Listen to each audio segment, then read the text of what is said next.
Hey everyone, welcome back to an edition of In the Chute. With me is my son Calen. I'm Brandon. And Calen, what do you got for us today? I found some common terms that one might find on a ranch or a farm. Okay.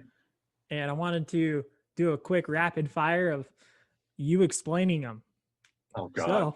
So, some people might not hear this stuff, others might, and they'll be like, oh, yeah, I know that. But there's going to be other stuff that people have never heard of. So, when we are on the ranch specifically, and I say roan, palomino, dun, or buckskin, what does that mean? Color of horses Okay. How do you differentiate them? by their color and how the pattern of the color is on their body. Okay. Pattern, I'll take And pattern. actually, there's a Palomino breed of horse that usually we refer to it as a color, which is yellowish and with a white or really light mane and tail. Buckskin is kind of a brownish color all over the body, and they've usually got a black mane and black feet, but there's no dorsal stripe, a dark stripe down their back. There's no stripe there. If you have a stripe, now it's called a dun color. Yeah. What else did you have? Roan is kind of a speckled color, and that can be red roan, strawberry roan, blue Blue roan, roan. black roan, which is a white pattern interspersed with black. Almost, if it was a human, you'd call it salt and pepper. Yeah. On somebody my age. I'm mostly still pepper, but Well, and we'll have to probably go over a color discussion because yeah, I did that one time a long time ago. Hey yeah. Hook. Hey, hook something to grab a hay bale with and pull it by hand. It's literally a hook that you hold in your hand like a pirate hook, and Uh, you can grab bales and drag it, pull them around. Swather. A piece of equipment to cut hay Okay. and put it in a windrow. What's Windrow. a windrow? That's it's like when you mow your lawn and all of the grass clippings, instead of coming out to the side, they come out in the middle in a uniform pile that's just long and trails behind you, so you can pick it up O2. with a baler. Oh, pardon me. O2. O2, oxygen, Why do we need for that? acetylene oxygen to cutting torches, and be able to use acetylene as your gas, oxygen as your well, it's just an increaser in fuel. For pure oxygen is very, very flammable, explosive actually, and you can get a very hot fire through the tip of a cutting torch so that you can cut metal. A rod, as A in rod? 6011.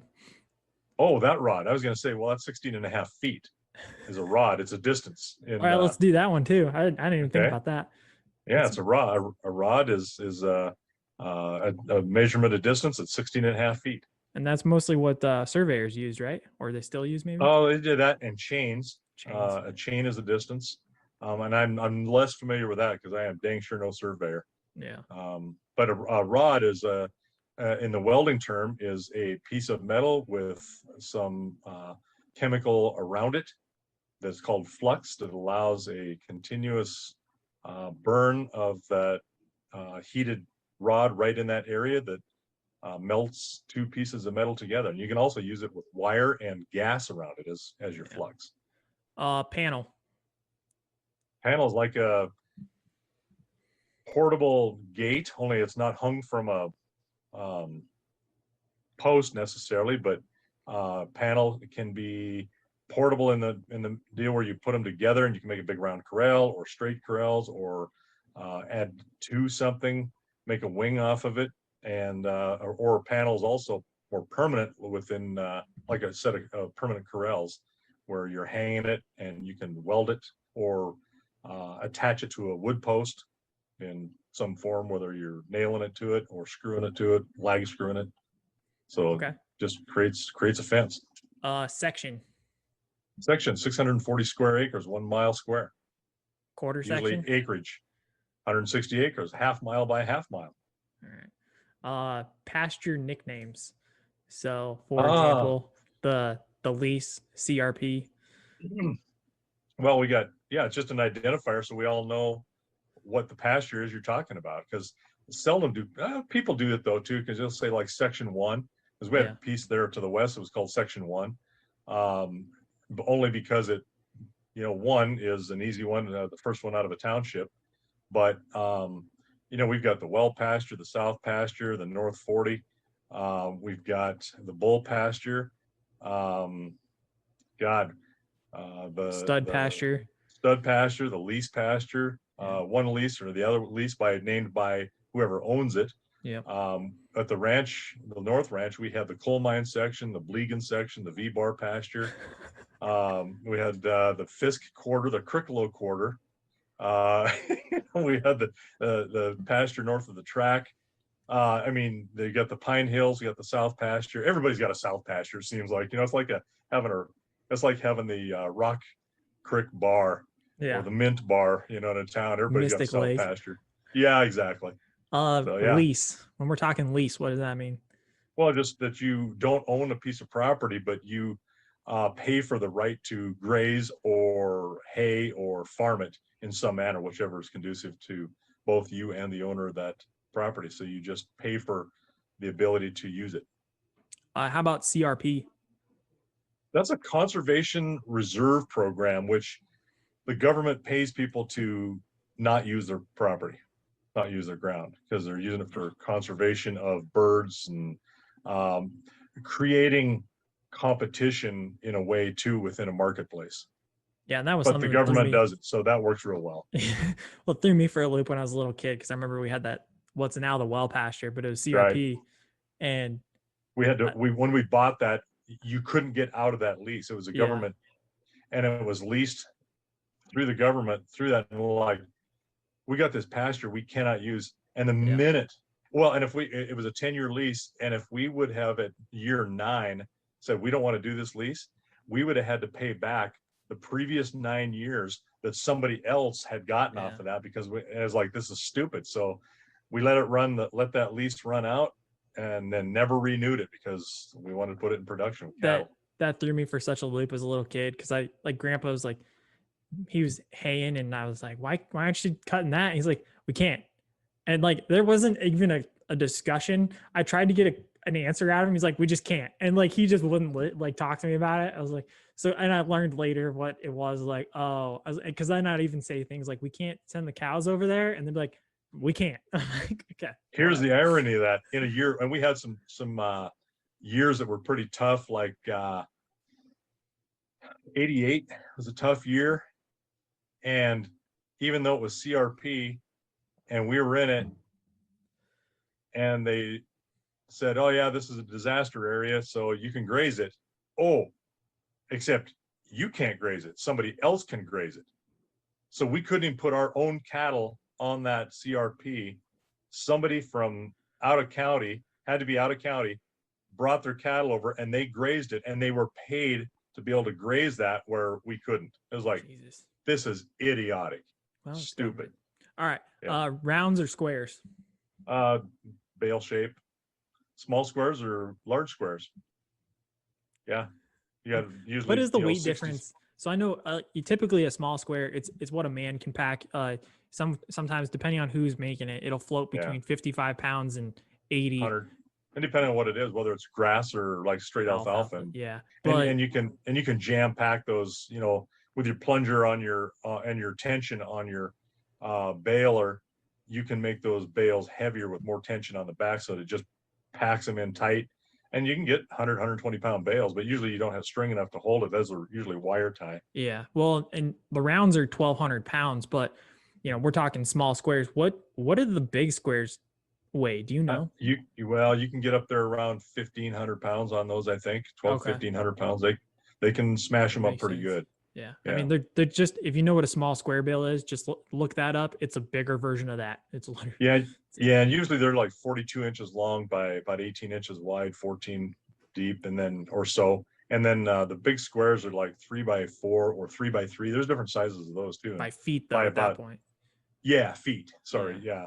And then, usually 7 feet long or so. Wormer. It varies. Wormer? Yeah. That is either a paste or a topical that you can put on a cow or a horse or sheep, hogs, to get rid of worms, parasites. Dinner bell. I'm talking about the pickup. Oh, that is what we use we have a hydraulic feeder on the back of it that we can grab a bale by pulling these two arms down hydraulically, grab onto it, pull it up onto the bed. And we can usually do that one and a second one that kind of hangs there and take them out, and then you unroll them for the cows to eat. So and we call it dinner bell because that's usually what they're doing is we're feeding these cows. So it was kind of our way of having a little fun with the license plate. And it's spelled DINRBEL, dinner Right. bell. Yeah, seven letters. Cribbing. Cribbing, when an animal chews on particularly usually a wood fence, and they can do it out of boredom.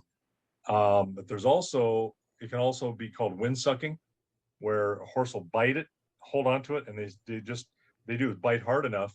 And one of our vets told me one time, that said that there's some research that they're actually getting like a opiate hit in their brain when they do that enough. And so they get started like that and they go, "Whoa, hey, kind of like that." So they, keep doing it. The bad ones, the wind suckers, called wind sucking or cribbing. Yeah. Huh. Cutting. A lot of times it's just out of boredom or they're mad. Yeah. You get an animal, like with particularly a horse that you're training right away, early on in the training in a round corral, which was wood, and they'll chew on that gate right there where the gate opens because they're mad. They want out. Yeah. Like, no, you need to learn some discipline here. Cutting. Cutting is to separate one or two or three animals, usually one at a time, from a herd and hold them and keep them out to get them somewhere else. And then you can do a little bit of herd cutting, like what we do in the fall or in the spring when we brand. When you're separating cows from calves and you're moving them down, and then you're separating the cows from other cows, depending on where you want them to go. We usually do a couple, 2 or 3 cuts like that, usually horseback. You can do it on foot too. And then final one, bear trap. Bear trap is just the nickname we had for one of the saddles that my grandpa bought when he was 16 years old.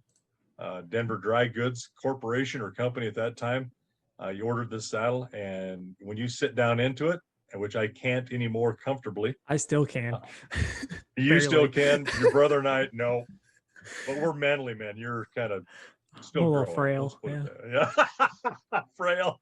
And when you get down in that thing, you're in it. And if you're intimate with the leather, so to speak. Yes.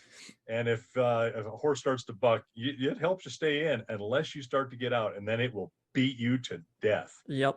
It will hurt you. But the bear trap, there are saddles, the style called a bear trap, and that one fits that roughly like that. It's not exactly a bear trap, but that's what we called it because it's similar.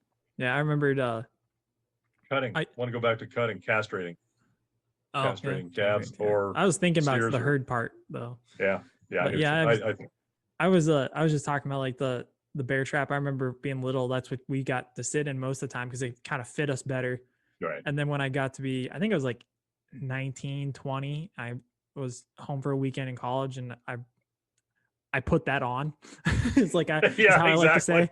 I put that on and I was like, oh, this is not what I remembered it being. And all of a sudden I remember I was like, oh, I now know why Grandpa called it the bear trap, because you're trapped in there. You're trapped in it. Yeah. And I trained a lot of horses we all did. Your grandpa did. I think your grandpa's the one that pulled the tree out of that thing, tied onto something and busted the tree because it's got a couple of leather rivets. Deals that the tree's been rebuilt and it's just kind of holding it together. You don't rope anything with that saddle. Yeah. Otherwise you might tear that tree out again, or the front of it. But a lot of horses trained in that saddle, a ton of horses for a lot of 3 generations. I don't know if you've used it to train anything or not in that.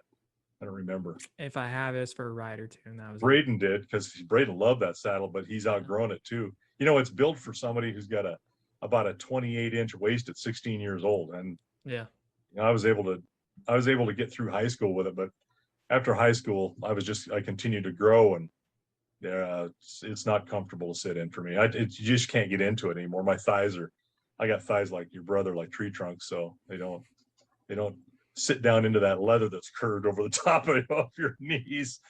Yeah. What else? Any more? That's it. That's it. Oh, that was easy. All right. Well, put that one to pasture.